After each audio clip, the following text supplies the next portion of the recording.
¿Cómo les va? Gracias por estar del otro lado. Carlos, ¿qué tal? ¿cómo estás? ¿Cómo te va, Maxi? Muy bien.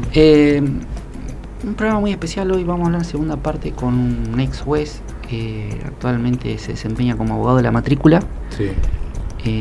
Para hablar de un caso muy particular vinculado a una docente y lo que tiene que ver con la salud laboral. La verdad a mí me llama mucho la atención de confirmarse, anticipo porque lo dije en la entrevista que ya la tenemos grabada, de confirmarse 2 veces ya está confirmado por la justicia en lo laboral, ¿no? Primera y segunda instancia, pero si la corte fuera un recurso y... Tengo entendido que se rechazó el Acércate un poquito al micrófono, sí. El recurso de inconstitucionalidad presentado por el gobierno.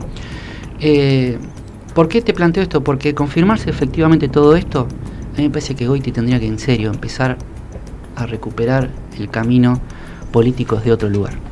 O sea, me parece que como ministro, en serio, yo lo digo, generó mucho problema apoyar. Ya está, cumplió una etapa, fue una linda experiencia para él, lo entiendo, calculo. Amigo, buscate otro cargo, podés trabajar desde cualquier lado en el gobierno, podés apoyar un proyecto de cualquier lado. Es más, podés no tener cargo para apoyar un proyecto y hacer política igual. Entiendo yo, no sé, como entiendo la política, a lo mejor hay que ser ministro para ser político, desde alguna concepción, no sé. Y en esta primera parte, si te parece, Carlos, quiero hablar con alguien que conoce el sistema. Lo invito a Goiti que la escuche también, porque a lo mejor puede aprender un poquito, a lo mejor lo digo con todo respeto, sí, pero la verdad que la diferencia de gestión, con sus más o sus menos, nosotros hemos marcado cosas en su momento y hemos tenido igual diálogo y está sentada acá, o sea, fíjate la diferencia, sí, con Goiti no puede ni acceder, viste, una cosa rarísima. Todo lo que se dice es de buena fe, Maxi, o sea, no es que uno se burle ni nada por el estilo. Además, de un funcionario del gobierno, simplemente de buena fe. ¿Qué vamos a hacer? ¿Vamos a mirar por otro lado todo el tiempo? No, sí. Imposible, porque si no, no mira nadie tampoco, ¿entendés? Una cosa... Además, para propaganda hasta el 15, nosotros no estamos... Tenemos que buscar la vuelta de que la gente se informe con nosotros. Se informe y a veces es necesario ser crítico, porque la situación amerita que uno sea crítico de tal o cual política. Está en pantalla. La doctora Claudia Balaguer actualmente es diputada, ¿no? Diputada provincial. No sé si está bien decirlo así porque hay perfiles o líneas políticas que se llaman así, pero es una socialista auténtica, me animo a decir, porque viste que hay socialismo de derecha, socialismo de izquierda, socialismo de centro, parece una joda lo que estoy diciendo, pero es así, y hablo con términos llanos para que se entienda fácil, siempre lo aclaro, para que se entienda fácil lo que quiero decir, nos entiendan todo. Pero hoy hay que aclarar qué socialismo es, porque parece el socialismo italiano, resulta que está de moda, sí. Pero bueno, ¿cómo está, doctora? Gracias por venir. ¿Qué tal? ¿Cómo les va? Bueno, gracias por invitarme, Maxi, Carlos, un gusto estar con ustedes realmente. Gracias por la generosidad que tiene, porque, insisto, usted pasó 7 años en su cargo y ha tenido siempre la generosidad de dialogar con nosotros, aún siendo nosotros críticos, va a decir, sí. Hemos marcado y cosas. Y aparte que es una palabra muy autorizada por la trayectoria que tiene en el área de educación, en gestión de educación y en todos los niveles. La doctora ha estudiado afuera, una persona que hay que reconocerle.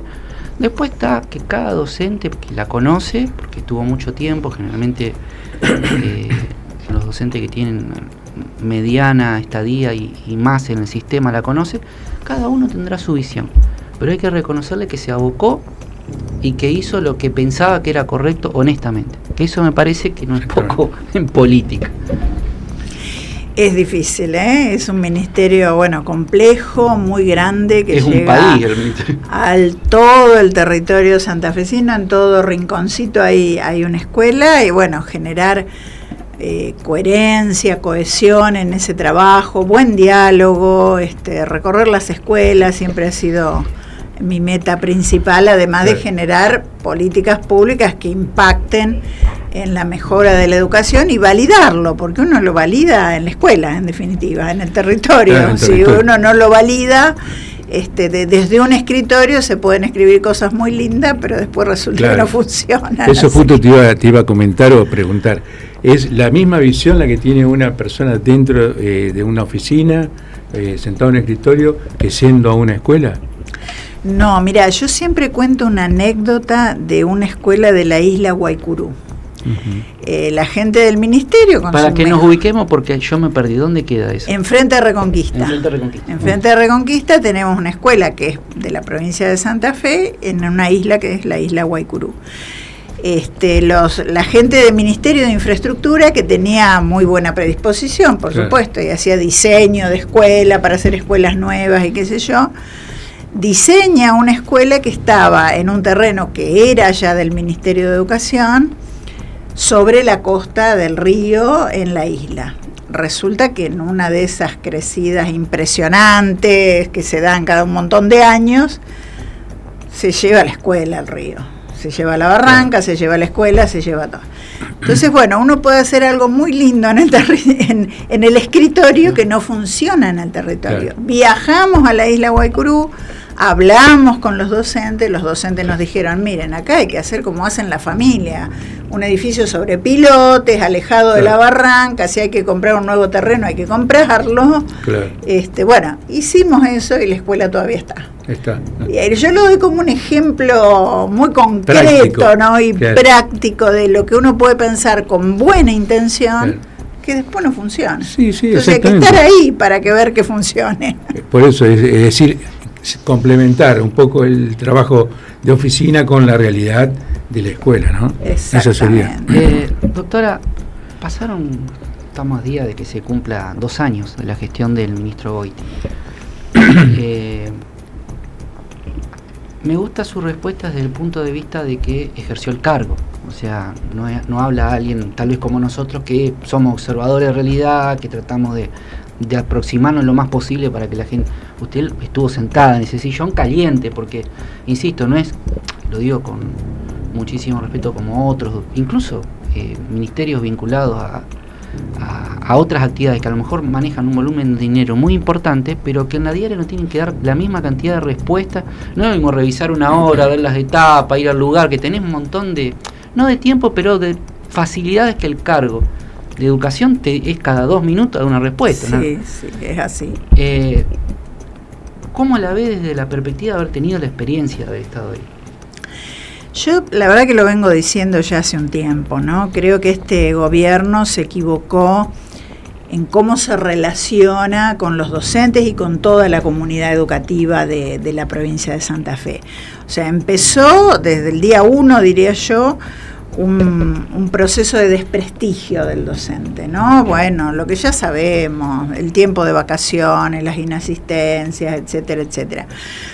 La verdad que una cosa es controlar que no haya abuso, porque nosotros también lo hicimos. Yo con esto tengo que ser absolutamente honesta. Cuando yo veía una irregularidad, un médico que firmaba una inasistencia que no correspondía, también nosotros controlábamos, y lo tiene que hacer el Estado, porque son los fondos de todos los ciudadanos santafesinos. Pero para que quede claro, es el Estado el que está obligado a controlar. Exactamente. Y existen las dependencias específicas de salud del trabajador. Salud del trabajo, Ahora, otra cosa es meter un presentismo para todos, disfrazado de premio, donde hoy es un porcentaje importante del salario docente. Ahora, hablando, antes, discúlpeme, porque esto es algo que a mí me irrita un montón. Yo, cuando leí este tipo de cuestiones de los incentivos, uno puede tener un incentivo económico, un incentivo simbólico. Vamos a suponer que esto fuera un incentivo económico, pero se da sobre el salario, no para bajar el salario. Es una cuestión irrazonable decir que es un premio para bajar el salario, que si no te bajan el salario. Es al revés. Es por encima del salario. No, y además cuestiones graves, ¿no? Por ejemplo, una licencia por maternidad. La mayoría de las mujeres somos las trabajadoras docentes. Claro. Por tener una licencia por maternidad pierde esa cantidad de dinero. Además de la enfermedad, del cuidado del familiar enfermo. Sabemos que las mujeres tenemos un rol de cuidado muy importante en la familia. Insustituible la mayoría de las veces. Muchas veces la única. Claro. Entonces, bueno, esto creo que empezó con esto. Siguió con la jubilación, la famosa ley previsional. Uno de los sectores más afectados, si bien fueron todos los empleados del Estado, pero fue también el docente en este sentido muy, muy perjudicado.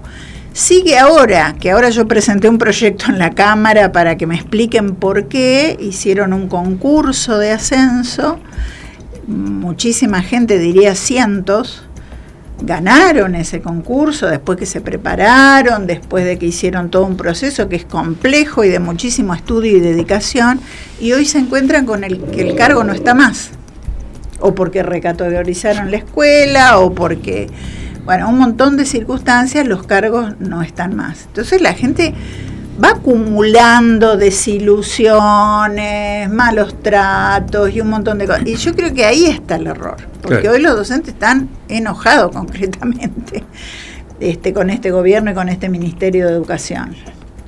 Y me parece que eso hay que revertirlo a la brevedad.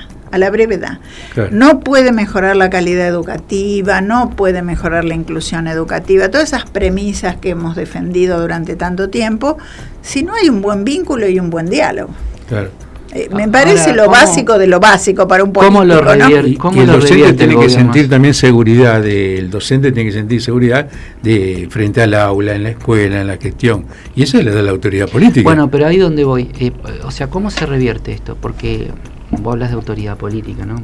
¿Cómo ve el docente la autoridad política? Porque acá la sensación que hay entre un montón de sensaciones es que la autoridad política no está para promoverte, para cuidarte o para desarrollar una actividad de manera digna. Parece que está viendo cómo caerte encima, digamos. Hablo llanamente, ¿no? Sí. ¿Cómo se revierte eso? Y además el tema de la autoridad, porque de alguna manera, con los conflictos que hay en las escuelas, el docente, su autoridad, está temeroso, porque dice, mira, si me mando, ¿a dónde termino? O sea, no, por supuesto. Y hay que empezar en algún momento. En algún momento hay que empezar, hay que estar en contacto con la escuela. No sé, quizás sí, quizás no, ya es tarde. Eso es una evaluación política de otro nivel, ¿no? Pero estar en contacto con las escuelas. Está muy difícil la cosa de la escuela hoy, situaciones de violencia, situaciones de abuso, situaciones de familias enfrentadas con los docentes, bueno, miles de situaciones de todos los días, que la verdad que lo vemos y me lo dicen muchos supervisores del sistema que hace años que están, dicen la verdad que como ahora nunca el malestar que hay en las comunidades educativas y el maltrato. Entonces, bueno, si uno está cerca, da respaldo, acompaña con protocolos de actuación, con intervenciones desde el ministerio, el clima seguramente sería otro, ¿no? Sí, va cambiando. ¿Sabes qué estaba pensando cuando te escuchaba, Claudia? Gobernar desde la escuela. Si sería bueno un ministro que gobierne desde la escuela, es decir, que permanentemente visite las escuelas para tomar las decisiones que hacen a la escuela. Es decir, sería algo ideal, ¿no? A lo mejor no se puede lograr. Sí, pero yo te voy a decir algo en relación a eso, que mira, lo que vos planteás un poco la línea de lo que ella venía diciendo. Ella podía ir a la escuela. A ver, insisto, nosotros hemos dicho lo que nos gustaba y lo que no nos gustaba de la doctora. Pero hoy frente seguimos dialogando y charlando. Ella podía ir a la escuela porque tenía esta humildad de poder dialogar. Yo me pregunto hoy si Goiti puede ir a la escuela. Ese es el tema. Por eso le digo, ¿cómo se resuelve una situación así? Sí, es complejo porque bueno... Pero digo por ir a la escuela por el hecho de lo que se evita. A ver, que se entienda bien, porque tampoco quiero dar un mensaje de violencia. Yo lo que digo es, cuando el ministro va, siempre hay manifestaciones. Esto no, digamos, es más, nosotros no las hemos pasado, de un montón de que hemos tenido, no hemos pasado. Porque para no generar ese espiral, no es el estilo. Pero hay que reconocerlo, donde va, muchas veces tiene sus dificultades. Le reclaman, hay un pedido, un cartel, alguien que le dice, che, no nos gusta. O sea, es incómodo gobernar así, me parece. Sí, es incómodo y si no hay un buen vínculo, yo digo, las cosas no salen bien. Eso lo digo desde la práctica, ¿no? Claro. Uno puede plantear la mejor propuesta, el mejor programa educativo, y si ese vínculo de alguna manera no se restablece, el docente no lo aplica, porque el que está todo el día ahí frente al aula con sus chicos y chicas es el docente. Entonces, ¿cómo controla el ministerio que se esté llevando adelante un programa educativo X? Si no hay ese vínculo, si no hay ese diálogo, si el docente se siente que lo enfrentan de alguna manera, es muy difícil, es muy difícil. Entonces, bueno, por el bien de la educación, yo digo, hay que retomar el diálogo, hay que retomar los consensos que sean necesarios para salir adelante en un momento muy complejo para las escuelas, muy complejo. En materia de programas había un montón en su época. Ahora, ¿cómo estamos? Bueno, el que yo conozco que han puesto un gran énfasis es el de alfabetización en lectoescritura, que yo digo, no sé si es un buen programa, porque la verdad que tampoco fue muy bien visto por los institutos de formación docente en Santa Fe. ¿Quién los habrá hecho, no? Dicen por ahí. Sí, por ahí dicen quién lo hizo, es un enlatado, como se dice en la jerga. No sé si es bueno, pero es algo. O sea, es algo, es una actitud que hay que valorar, que al menos se tomó en cuenta hacer algo. Y después no conozco mucho más, incluso se dejaron de lado un montón de propuestas que ya estaban funcionando y funcionaban bien, y que las escuelas lo siguieron haciendo, eso es lo llamativo, ¿no? Por sí mismo. Tertulias literarias para trabajar los clásicos, los libros clásicos, claro, con los chicos, eso los docentes lo siguieron haciendo porque les funcionaba muy bien. Las ruedas de convivencia para bajar los niveles de violencia, lo siguen haciendo y funciona bien, a pesar de que el ministerio no impulsa algunas cosas, ¿no? Pero se apropió la escuela. Yo creo que es el mayor reconocimiento que puede tener un ministro, es que pasado 10 años se sigan haciendo algunas propuestas porque claro, han dado buen resultado. Que perduran en el tiempo. Claro. Vamos a la parte gremial, que también es una parte. Usted ha tenido enfrentamientos, como ha tenido negociaciones, pero siempre en una mesa conflicto y los ha resuelto. Esta, digamos, predisposición a hacer como un antagonismo con los gremios, como diciendo los gremios no son los docentes, todas estas cosas, o los gremialistas compararlo con situaciones indeseadas, ¿ayuda este clima o buen clima que usted propone o lo complica? ¿Cuál es su análisis respecto de esta relación? Y bueno, sindicatos, gobierno. Lo vemos en paritaria, o sea, paritarias cerradas, yo no sé cuántas ya, cerradas por decreto. Sí, sí, van varias. O sea, no hay un verdadero funcionamiento del órgano paritario, que es el que tomaba las definiciones, para bien o para mal, con errores, con aciertos y demás, pero surgía de una aprobación de todos los docentes lo que se definía claro.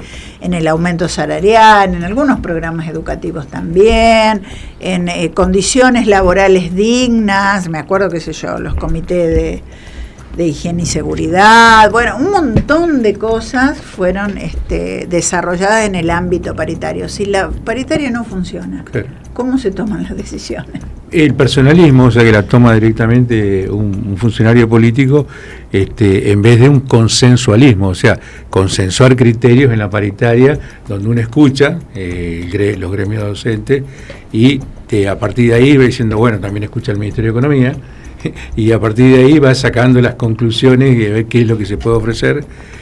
Pero yo creo que lo que debe guiar, me parece a mí, es la gestión educativa, es procurar que el docente pueda mejorar, dar todo lo que pueda de la educación, porque la educación no se hace desde casa de gobierno, se hace desde la escuela, como venimos diciendo. Si el docente está bien, digamos, se siente seguro y se siente con capacidad de, digamos, en vez de estar todo el día controlado, cuestionado, se va a llevar adelante una mejor educación, sí, para mí. Sin duda, yo no tengo porque duda. El que educa es el docente. Sin duda. Aparte de la computadora, obviamente, hoy el teléfono. Sí, es un capítulo, tendríamos que hacer un programa entero. Ahí es para discutir un rato con la doctora que tiene sus posiciones. Un programa entero. Otra cosa que, a ver, vamos a exigirle al docente, vamos a exigirle a los gremios, hablo desde la política, como veo que piensa la política, o por lo menos descriptivo. Vamos a exigirle al docente, vamos a exigirle al sistema, vamos a exigirle a la familia. Ahora vamos a bajar los salarios, vamos a bajar las jubilaciones, vamos a poner el fondo solidario, un incentivo presentismo en situaciones bastante jodidas, porque gente que, mira, puedo hacer una pequeña digregación, sí, por favor. Viene un hijo mío y me dice, por cuestiones personales, me dice, papi, me contó la señorita que está en el aula y no la escuchaba bien en el aula, no nos podía dar bien clase, porque no tenía voz. Entonces me decía, contale a tu papi, pero yo o algo así, la palabra exacta no quiero contarlo mal, o le contaba y no sé cómo fue el tema ahí, viste, bien clarito. Pero lo interesante, el punto de lo concreto es esto, y yo lo voy a contar por esto. dice, pero no puedo faltar porque me descuentan. Estaba dando claro. sin voz. A ver, estoy hablando de un caso personal. Claro. ¿A quién le estaba educando? A mi hijo. ¿Quién estaba recibiendo esa educación con esa calidad? Claro. Y así, este caso concreto, que un lo ejemplo trato al concreto. nivel más íntimo, más de la entraña de uno, digamos, que es lo más cercano que uno tiene, que es un Claro. hijo, ¿no? No cuento todas las experiencias que a diario hablo de mi hijo. Sí. O sea, fíjese que la gente está yendo sin voz a dar clase. ¿Cómo da clase? Claro. Una clase, obviamente. Y además Muchas con la situaciones. repercusión de que sea crónico, o sea, no estamos hablando de pavadas, ¿eh? No, el tema, bueno, es una de las enfermedades laborales de los docentes, ¿no? Y que hay que tener muchísimo cuidado Claro. en eso, porque se pueden generar nódulos, bueno, ya sabemos un montón de cosas a partir de eso, de la falta de voz.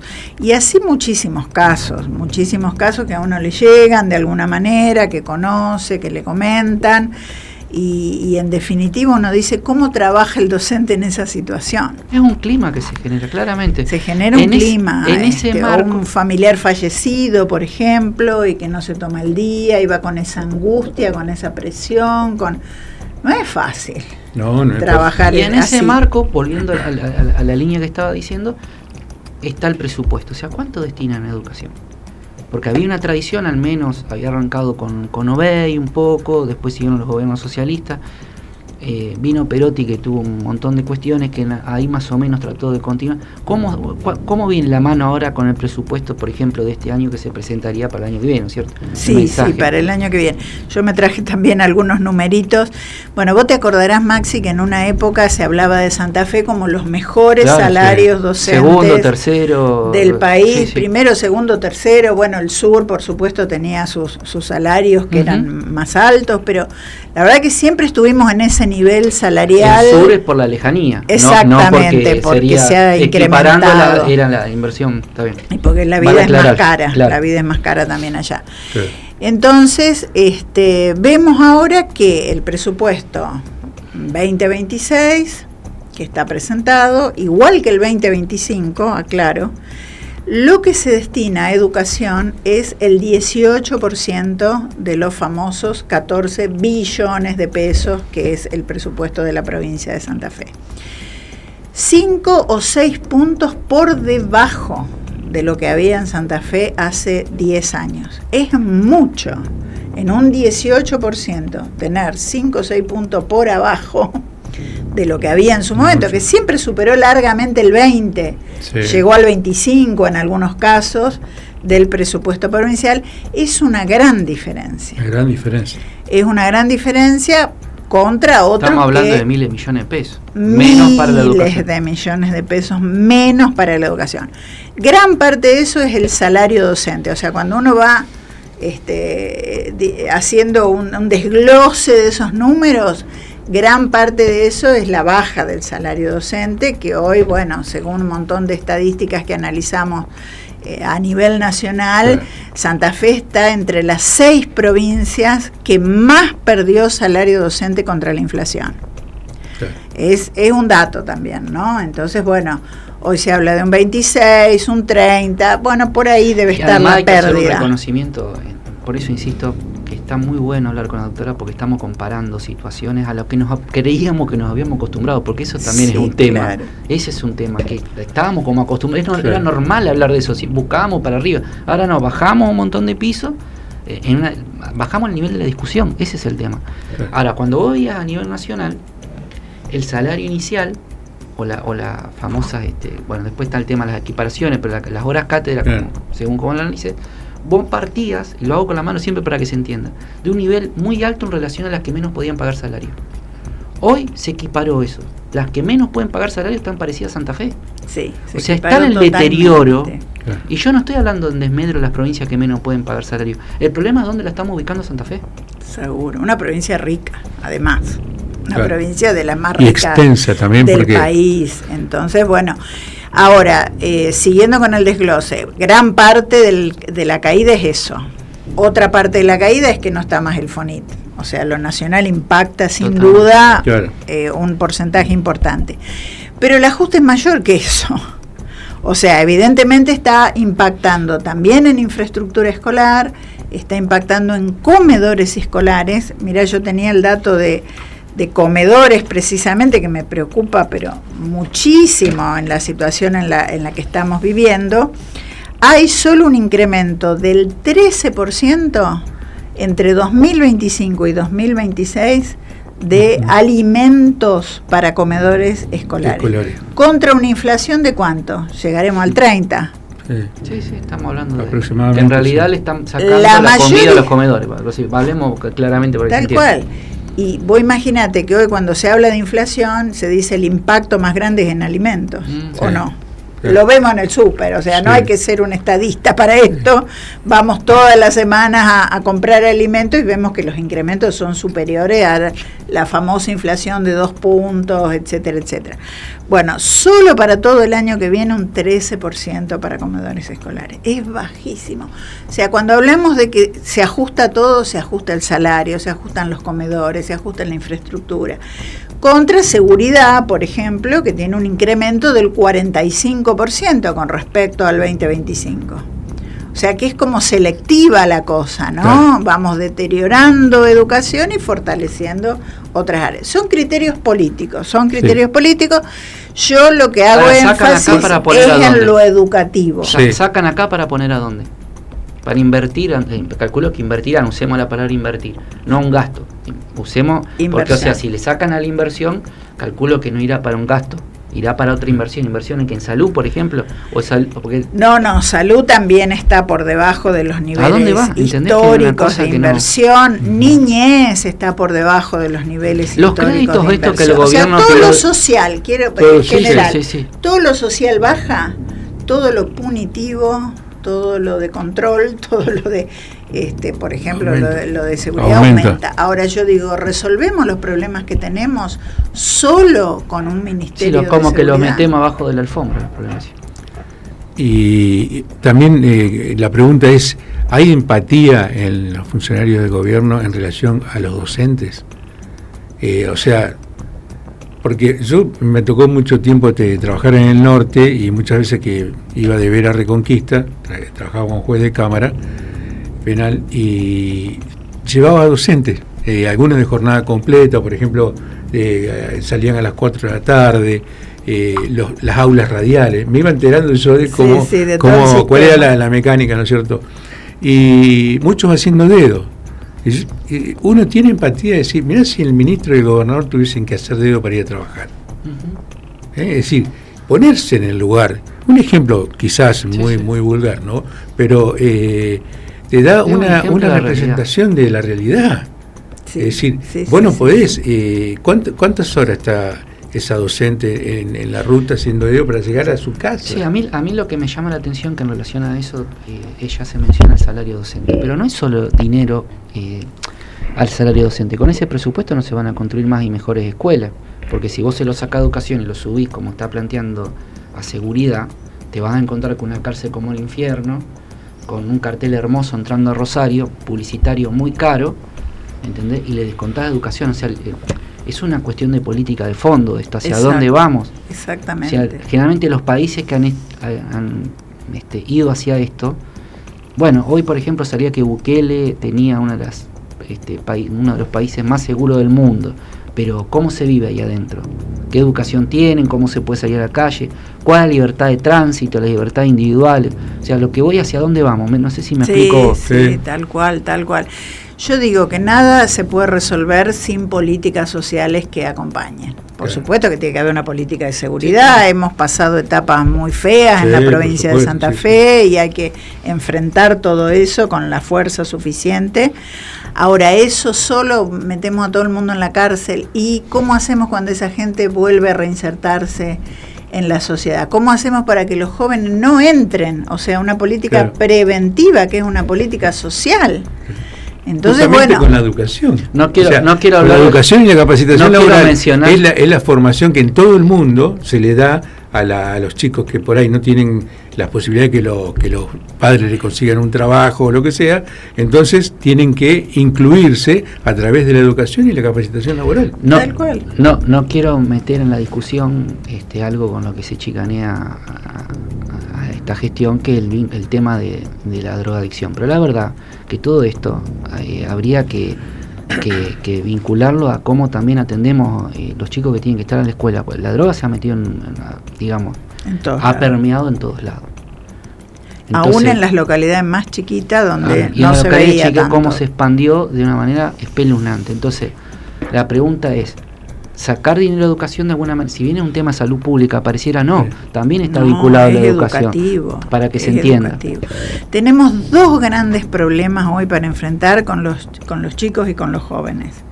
La adicción a las pantallas, que es un tema mucho más grave de lo que nosotros estamos diciendo, ¿no? Decímelo a mí con pibes jóvenes que no saben qué hacer. puede llevar a situaciones extremas, extremas de adicción, de autoflagelación, de trata de menores, es en el extremo. de todo. Y en el medio, cómo trabajar, incluso con chicos sanos y en grupos humanos sanos, cómo trabajar la conducta de los chicos, porque están todos conectados a las 24 horas. 24 horas, no juegan, claro. no juegan con otros, que es el rol de la escuela. Claro. Jugar con otros, socializar, compartir, bueno. Esas cosas hoy no están pasando porque los chicos, los grandes dueños de las plataformas, que hoy van a ser los dueños del mundo si los dejamos y no regulamos todo esto, los están haciendo adictos a los chicos, sí, claro. A los chicos chiquitos. Claro. Y el otro es el de las drogas. O sea, cuando vos no tenés un proyecto de vida, que para nosotros ese proyecto tiene que estar basado en la educación, en el trabajo, en las cosas positivas por las que hemos trabajado toda la vida, la carencia de un proyecto de vida lleva por los dos caminos, ¿no? Por el camino de buscar el consumo permanente a través de las pantallas ahora, y de buscar las sustancias que te permitan bajar la ansiedad, la angustia, la depresión, las pocas ganas de vivir. Sí. Hoy eso está mucho más grave de lo que nosotros creemos, y nos está llegando a través de los docentes. La ley de ludopatía, prevención de la ludopatía, la hicimos porque los docentes nos dijeron que había ese problema. Fíjense la importancia de la escuela, ¿no? Sí, sí. Entonces, es donde saltan y se manifiestan las cosas. Se manifiestan las cosas y tenemos que generar políticas. Esas políticas son políticas sociales, políticas preventivas, políticas de salud, ¿cómo se hace invirtiendo políticas educativas que no se pueden hacer sin plata. Es una realidad. O sea, el presupuesto define la línea política de un gobierno. Porque claro. Esto para bajarlo más todavía, un profesional, los gabinetes que trabajaban en su época, los interdisciplinarios, a ver, ¿cómo lo detectás? ¿Cómo actuás en una escuela? Necesitas invertir en profesionales, en capacitación para que los docentes también estén al tanto de esto. Permítame que lo baje para que, doña Rosa, como decía Neuta, para que esté ducho con la actualidad, para que se pueda relacionar y, ¿cómo hago con esto? Esto es un quilombo, ¿cómo lo resuelvo? Esas son herramientas que hacen en la capacitación, en la formación, en la actualización permanente. No sé, y es eso. Permanente. Es inversión. Nosotros teníamos escuela abierta, no sé si te acordás, sí, Maxi, sí. que tenía una parte de inversión nacional, del gobierno nacional, y una parte de inversión del gobierno provincial. Entonces conjugábamos todo eso, y la escuela abierta era una capacitación en servicio, los docentes discutían en la sala de profesores los temas más acuciantes del día a día, había alguien que les llevaba información, bibliografía, charlaba con ellos, lo que necesitaban, se formaban en lo que necesitaban para esa escuela.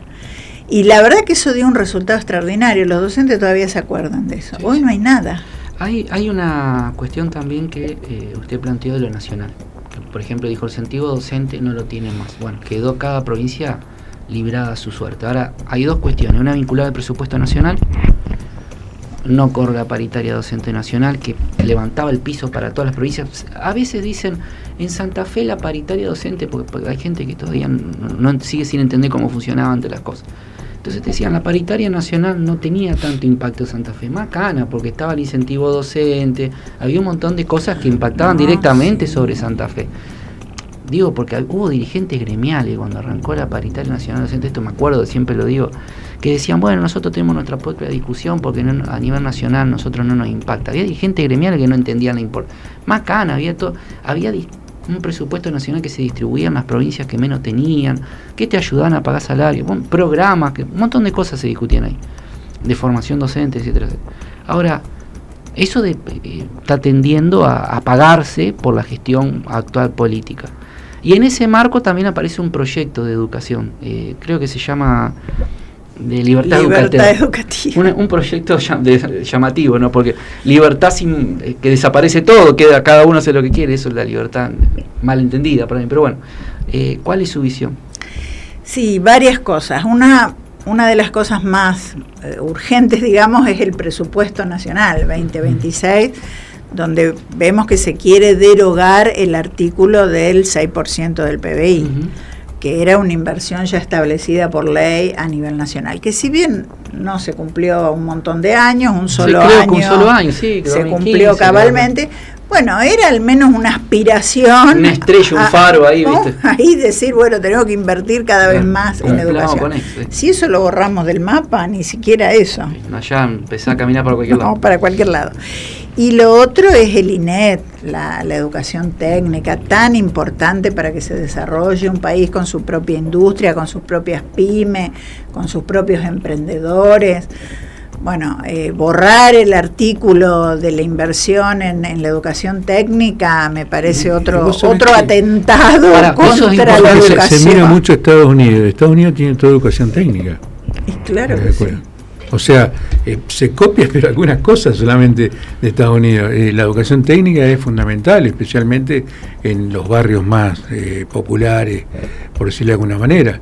Que después los chicos vayan a la escuela o no, bueno, también hay una acción del Estado muy pujante para llevar a la gente a la escuela, porque saben que sin la escuela ya tienen la prueba de ella estudió en Estados Unidos. Yo, a ver, lo que planteo es esto, doctora. Usted habla de la educación técnica. Estamos hablando que le sacan presupuesto muy bajo. El presupuesto destinado para la educación es el 0, no sé cuánto. Estamos hablando, eso también recortan. Desaparece. Claro. Directamente desaparece el artículo vinculado a la educación.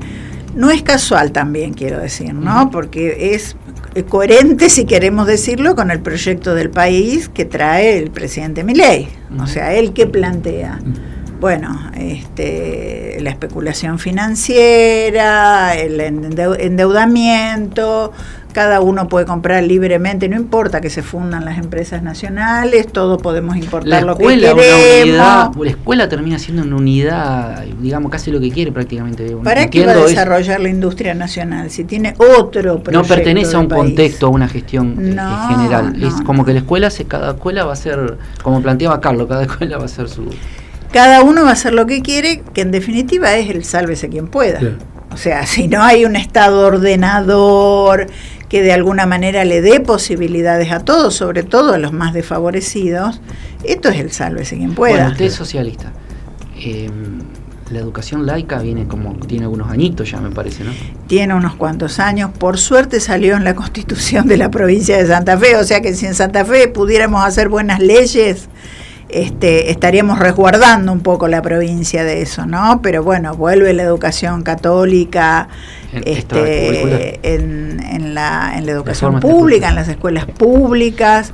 El planteo del homeschooling, el homeschooling es como, qué sé yo, en el medioevo, cuando había una institutriz en las casas de los más ricos, trabajando con los hijos, o sea, totalmente fuera del rol social, que ya habló Sarmiento, ya habló Belgrano, miren de la época que estamos hablando, donde venimos fortaleciendo el rol de la escuela y de la educación pública. Desde esa época lo venimos haciendo.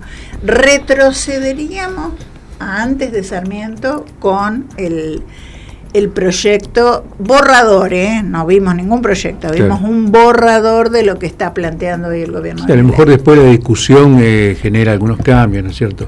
Pero hablando de educación técnica, Japón se da educación técnica en la primaria, me parece, porque los chicos saben armar celulares y un montón de tecnología manejan ya en la escuela primaria. China, que es una potencia comercial en este momento, todo el mundo sabe que hoy a lo mejor a esta provincia le gustarían los derechos laborales como en China. No, bueno, pero Como broma, lo digo. bueno, pero yo voy al tema de educación, ¿no es cierto? También China está haciendo mucha educación técnica en las escuelas. Sí, tienen otro. Entonces, ¿qué modelo copiamos? Estados Unidos, China, Japón. ¿Sabés por qué China también, desde mi punto de vista, tiene esa educación tan rígida? Porque no podrían ordenar 1.200 millones de personas en un partido único si no fueran educados. Claro. Serían bárbaros, digamos. Necesitan de la educación, mirá de un tipo de educación, no de una forma de educación que a lo mejor no compartimos acá. El tema es el retroceso a otras épocas, ¿no? Nosotros estamos retrocediendo a siglos pasados. Estabilidad docente se alcanza también en esa discusión. Hay un montón de cuestiones. Hay un montón de cuestiones en ese proyecto que ahora veo que lo está defendiendo Carolina Lozada, salió en todos los medios, que ella está en ese famoso pacto de mayo y que dice cómo se filtró esta información, si la estábamos discutiendo a puerta cerrada, bla, bla, bla, bla. Claro. Bueno, falta de transparencia.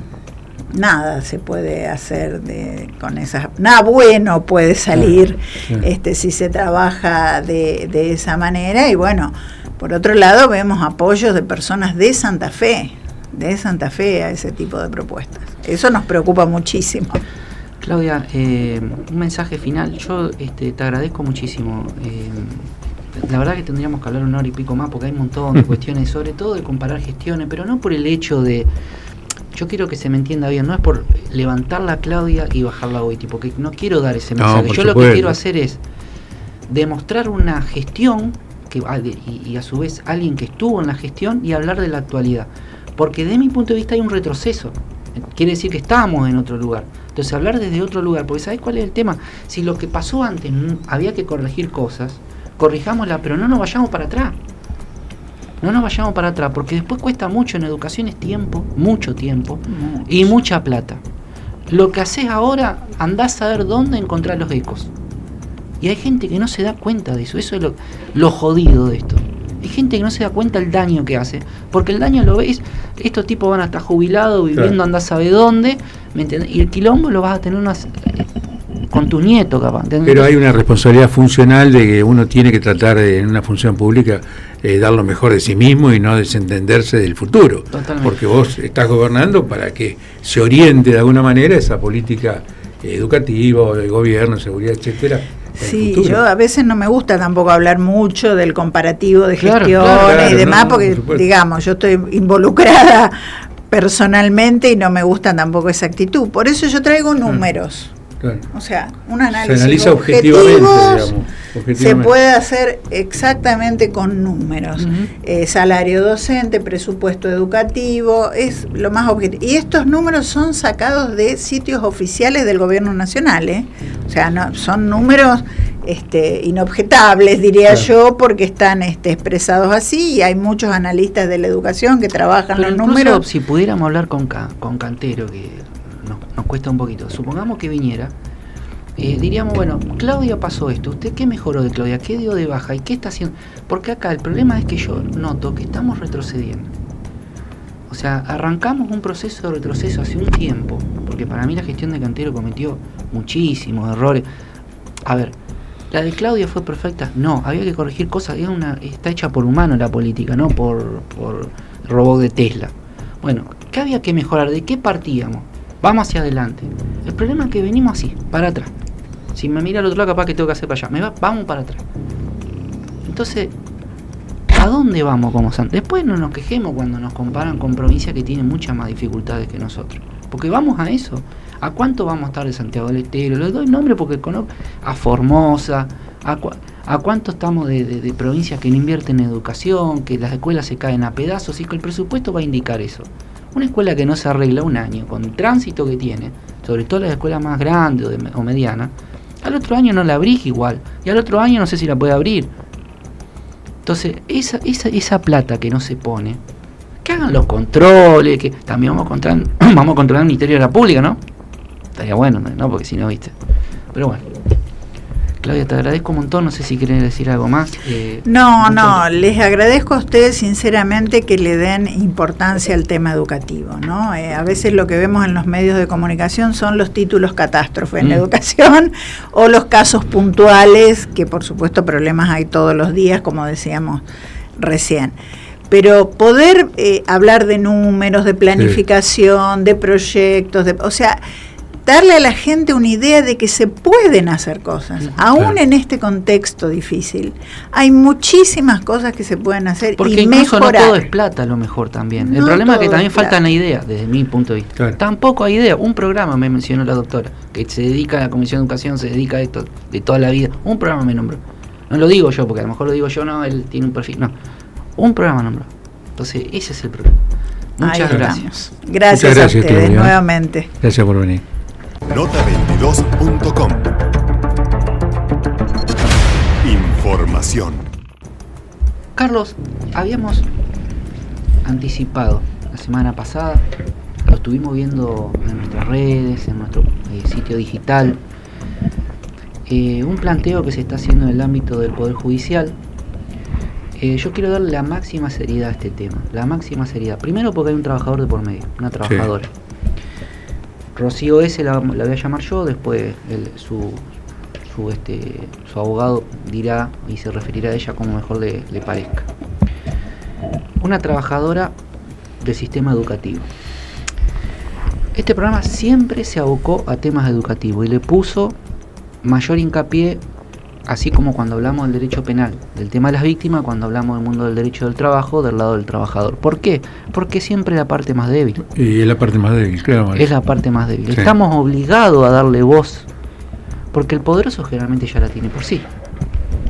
Estamos obligados moralmente nosotros, Moralmente, porque moralmente. mucha gente, muchos Mira periodistas para no otro le lado. dan esa voz, claro. Mira para otro lado. Sí. Bueno, es más fácil. Mira para otro lado. Es un trabajador, una trabajadora de la que estamos hablando. Correcto.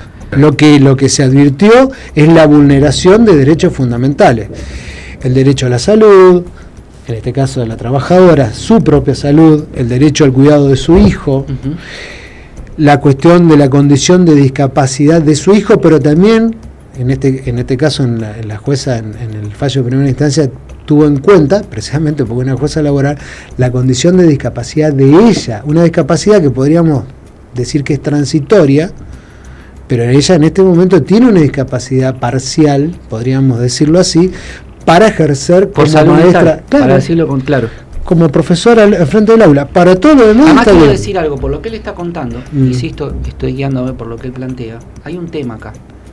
Ella tiene un contexto familiar que le produce un desgaste muy importante, o sea, a su estructura psíquica, o sea, hay que entenderlo a esto, porque ¿a qué lo traigo a colación? Y está bueno como ensayo. Yo lo que quiero llamar a la reflexión, acá no estamos atacando al gobierno, lo que quiero llamar a la reflexión. Acá hubo muchas cuestiones una conferencia de prensa donde el gobernador planteaba, acá hay gente que falta por cuidar familiares, qué sé yo cuánto tiempo, porque cuida mire, este es un caso concreto. O sea, tiene hijos en una situación de salud que hay que prestarle muchísima atención, Claro. que produce un contexto familiar determinado, que podríamos decir que deriva esto, más el trabajo, ¿no es cierto?, que tiene diario, que sabemos que el trabajo docente es el estrés que produce. O sea, estamos hablando de un contexto. No puede, desde mi punto de vista y una opinión, te diría política, de política educativa, no prestar atención el gobierno a este tipo de cuestiones.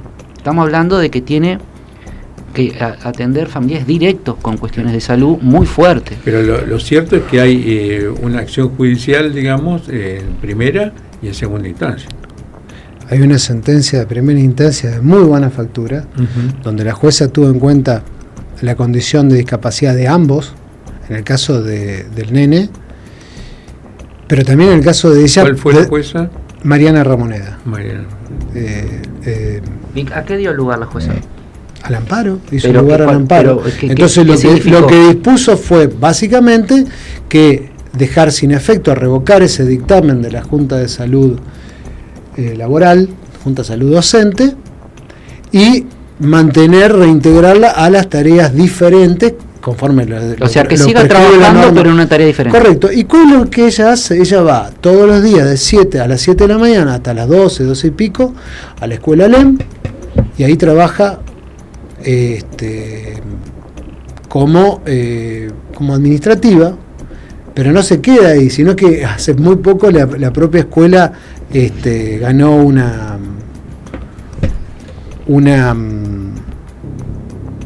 un concurso, la escuela técnica, que los chicos hicieron con tecnología de impresión 3D una traqueotomía, porque está, el nene está traqueotomizado, porque aparte el nene está en internación domiciliaria. Claro. O sea, uno entra a la casa, que ella dijo, yo lo invito al abogado de Fiscalía de Estado a que vengan un día a mi casa y vean cómo la pasamos en mi casa. Iván, que así se llama el nene, está traqueotomizado, es decir, tiene que ser asistido mecánicamente para poder respirar. Rondina es el que está El fiscal en la de vereda Estado. enfrente, está en la vereda enfrente. El fiscal de Le Estado. vamos a preguntar a Domingo Rondina, porque permítame, Domingo, que he charlado, lo hemos entrevistado, es un tipo con sensibilidad. A mí me llama la atención esto. Tendría que venir él a contarnos, porque yo sé que él cumple el abogado del gobierno y tiene que tomar decisiones en base a la línea política que le dan, pero yo no sé si él estaría de acuerdo con una cosa así, por la profundidad de lo que estamos hablando. Porque acá hay una cuestión humana muy profunda, no estamos hablando ¿cómo es que se dice? Chabacana. Cuestión chabacana. ¿Me entendés?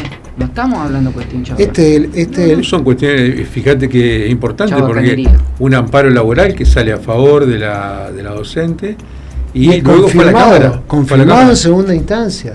Claro. Y en segunda instancia, la sala laboral lo que hace no solamente es confirmar la sentencia de la doctora Ramoneda, fundada en una serie de cuestiones fundamentales, como hablamos hoy, los derechos de las personas con discapacidad, la Convención de los Derechos del Niño, la situación de ella misma, el derecho a la salud, la dignidad, etcétera, sino que además en la Cámara ya van un poco más con profundidad y aluden al derecho al cuidado, pero no solamente el derecho al cuidado de ella hacia su hijo, sino el derecho al cuidado de ella propio desde el Estado. Si el Estado no la está cuidando a esta mujer. Claro, porque el Estado tendría, Rodolfo, no sé si me equivoco, creo que no, pero tiene dos compromisos. Una, digamos, cuidar la salud del trabajador, y después los derechos del niño. Las dos. Es decir, hay dos responsabilidades. Y ahí, el Estado que tiene que tratar de compatibilizarla, ¿me entendés? Usted, doctor Rena, cuando Porque me daba clase en la facultad, siempre me dijo, siempre prima el derecho, el interés superior del niño, digamos. Sí. Creo que lo aprendía eso. Mire, yo que soy un estudiante crónico, usted me dijo, aprendí eso por lo menos. ¿Prima el derecho del interés superior del niño o no? Claro, por eso es importante, Maxi, que ese principio que el interés superior del niño tiene que regir las relaciones jurídicas y ser prioritario en cuanto a las decisiones, cuando los jueces se inclinan por una situación donde hay un niño. Lo importante es que, si vos decís, qué bueno, la Argentina está hace muchos años ya diría décadas, con la Convención de los Derechos del Niño aprobada, ¿no es cierto? Inclusive con rango constitucional. Ahora, sí, después en la práctica, los gobiernos, las políticas administrativas del Estado, educativas, etcétera, tienen que comprometerse con eso, con convenciones internacionales. Porque si no, ¿qué sentido tiene tener aprobada una Convención de Derechos del Niño y después en la práctica no se responsabiliza? Pero no te olvides, Carlos, que la propia provincia tiene la ley de discapacidad, donde todo esto está contemplado. Claro. La ley, una ley de discapacidad bastante actualizada, en línea con la ley nacional, que le dio jerarquía a la Convención de los Derechos de las Personas con Discapacidad. Es decir, acá hay una cuestión que tiene que ver con la obligación del Estado de cuidar y de, por otra parte, también proveer a los ajustes, en este caso del trabajo, ¿sí? Y el apoyo a la trabajadora. Porque es una cuestión de salud, ya no se trata de una cuestión de condiciones de empleo, si gana más, si gana menos, si la ascienden, si no la ascienden. Acá está en juego la salud. Entonces, ese es el punto. Pero hay algo que me gustaría... Quiero, antes que porque alguien si recién se enchufa, lo que estamos debatiendo, a ver si lo resumo bien, es una trabajadora docente que quiere seguir trabajando, pero por una cuestión médica se presenta judicialmente para trabajar de manera diferente, porque no puede reconoce que no puede estar frente al aula. Tiene hijos, familiares directos muy enfermos que cuidar, ella tiene una situación de estrés agudo, y le pide al Estado que le reconozca que quiere trabajar, cumplir sus horarios, cumplir sus obligaciones, pero una tarea diferente hasta que por lo menos salga adelante de esta situación. El Estado no se lo reconoce. ¿Está bien así? En parte, porque el Estado ya se lo había reconocido, Maxi.